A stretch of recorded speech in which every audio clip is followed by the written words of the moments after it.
Hello and welcome back to the Quick Slant on Green Bay Packer Nation and GreenBayPackerNation.com. Today we're continuing our review of the analyst selection for the Packers in their mock drafts. The free agency period has meant a lot of movement for NFL teams, and that means that the mock drafts have changed quite a bit, so stick around.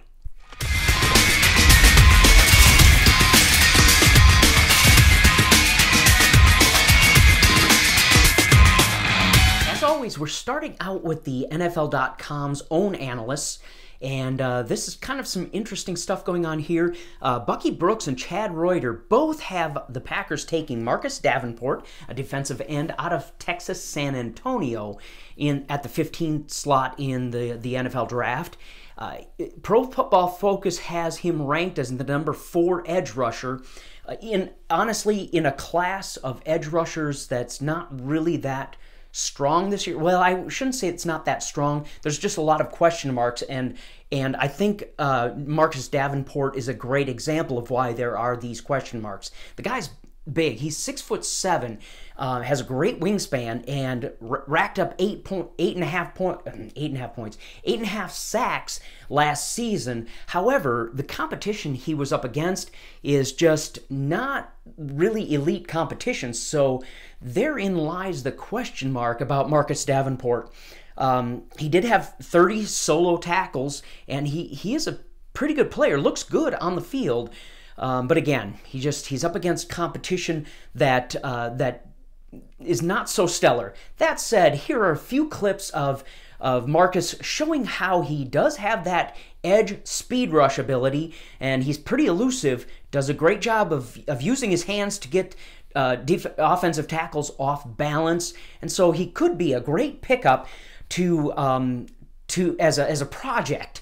And with the Packers still in having Clay Matthews and Nick Perry on the edge, we don't really have that urgent need for a new pass rusher, especially since we've really beefed that up in that department in the free agency. So he could be brought on as a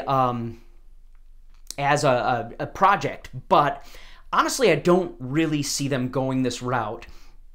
I don't really think that this is a need for the Packers, and I think the free agency has showed us that Gutekunst is more focused on need than Ted Thompson was. So let's move on to Charles Davis. Charles Davis is also on the NFL.com team. He has the Packers picking Minkah Fitzpatrick, a defensive back out of Alabama. If you watched much of any college football this season, you've seen Minkah Fitzpatrick play some ball, and he's an excellent playmaker. He not only a playmaker. I mean, if you listen to the guy in interviews, he's just a great.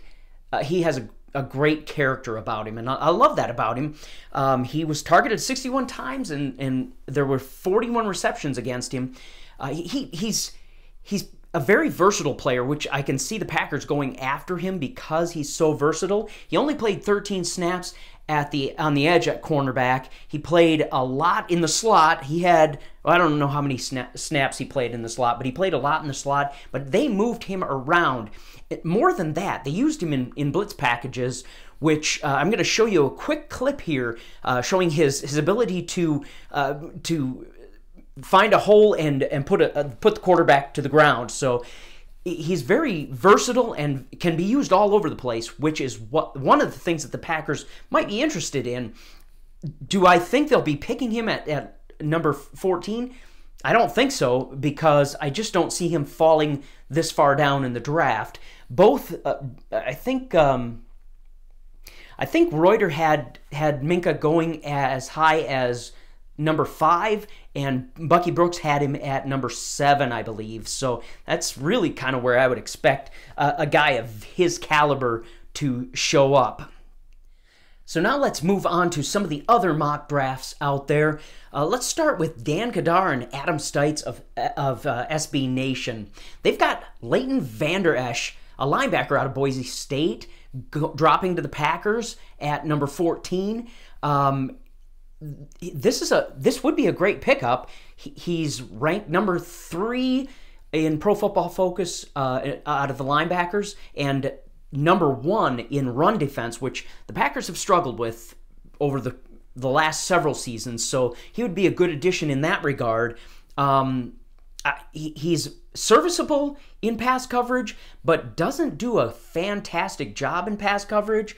But you know, that kind of thing we've seen the Packers develop linebackers in pass coverage fairly well. There have been some linebackers we put on the field that I thought just really didn't do a good job in pass coverage, but as time wore on, we seemed to be able to develop them into decent pass coverage linebackers. I think it's possible that the Packers might pick up Leighton just because we've offloaded Joe Thomas this season, maybe looking to backfill that position a little bit, maybe with a player that, again, could be a project player, doesn't need to make an impact right away with Jake Ryan and Blake Martinez on the field.